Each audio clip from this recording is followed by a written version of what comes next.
நிலா அன்று இரவு வேலை முடிந்ததும் லேப்டாப் மறுநாள் காலை பயன்பாட்டிற்கு தயாராக இருக்க வேண்டும் என்பதற்காக அதை சார்ஜரில் கனெக்ட் செய்து சுவிட்சை ஆன் செய்துவிட்டு நிம்மதியாக தூங்கச் சென்றாள்.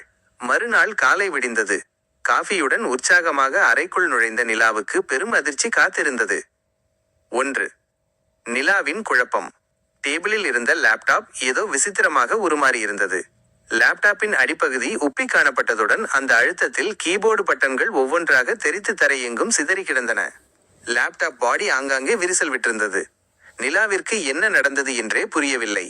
நேற்று இரவு வரை நன்றாகத்தானே இருந்தது. யாராவது தெரியாமல் இதன் மேல் ஏறி அமர்ந்து விட்டார்களா, அல்லது ஏதாவது மர்மமான முறையில் உடைந்து விட்டதா என்று பயங்கரமாக குழம்பி போனாள். அவளுக்கு பேட்டரி வீங்கி இருக்கும் என்ற விவரம் துளிக்கூட தெரியவில்லை. பதற்றத்தில் உடனே ஹெலோ சிஸ்டம் சர்வீஸ் சென்டரை அழைத்தாள். சில நிமிடங்களில் டெக்னீஷியன் ரவி வீட்டிற்கு வந்து சேர்ந்தார். 2. ரவி வெளிப்படுத்திய உண்மை.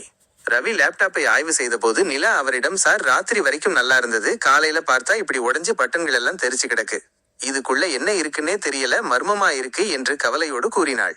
ரவி புன்னகைத்தபடி லேப்டாப்பின் அடிப்பகுதியை மெதுவாக திறந்தார். உள்ளே ஒரு பெரிய கருப்பு பலூன் போல காற்று அடைத்துக் கொண்டு உப்பி கிடந்த பேட்டரியை நிலாவிடம் காண்பித்தார். இங்க பாருங்க மேடம், இதுதான் காரணம் என்று ரவி சுட்டிக்காட்டினார். நிலா ஆச்சரியத்தில் வாயடைத்து போனாள். இது பேட்டரியா? இவ்வளவு பெருசா வீங்கிடுமா என்று வியப்புடன் கேட்டாள். 3. ரவியின் பொறுப்பான அறிவுரை. ஆமா மேடம், நீங்க ராத்திரி முழுக்க சார்ஜ்ல போட்டதுனால பேட்டரி ஓவர் சார்ஜ் ஆகி வெப்பம் தாங்காம இப்படி வீங்கிடுச்சு. அந்த அழுத்தம் தாங்காமத்தான் லேப்டாப் பாடி விரிசல் விட்டு பட்டன்கள் எல்லாம் வெளியே தெரிச்சு வந்திருக்கு என்று விளக்கினார். புதிய பேட்டரியை பொருத்தி லேப்டாப்பை மீண்டும் பழைய நிலைக்கு கொண்டு வந்த ரவி தனது முக்கியமான அறிவுரையை வழங்கினார். இனிமேல் லேப்டாப் மட்டும் இல்லாம உங்க மொபைல் போன், டேப்லெட்னு எந்த ஒரு எலக்ட்ரானிக் சாதனமா இருந்தாலும் சார்ஜ் ஏறினதும் உடனடியா ரிமூவ் செஞ்சிடுங்க. இதனால பேட்டரியோட ஆயுட்காலம் குறையாம இருக்கும். சாதனங்களோட மதர் போர்டு போன்ற விலை உயர்ந்த பாகங்களும் பாதுகாப்பா இருக்கும். வேலை முடிஞ்சதும் சார்ஜரை கழற்றத ஒரு பழக்கமாவே வச்சுக்கோங்க. நிலாவுக்கு இப்போதுதான் முழு விவரமும் சார்ஜ் போடுவதில் இருக்கும் பாதிப்புகளும் புரிந்தது. ரொம்ப நன்றி சார், இனிமேல் கவனமாயிருப்பேன் என்று கூறி ரவியை வழி அனுப்பி வைத்தாள். வணக்கம். உங்கள் வீடு, அலுவலகம் அல்லது கடை என எங்கிருந்தாலும் லேப்டாப் மற்றும் கணினி பிரச்சனைகளுக்கு இனி கவலை வேண்டாம்.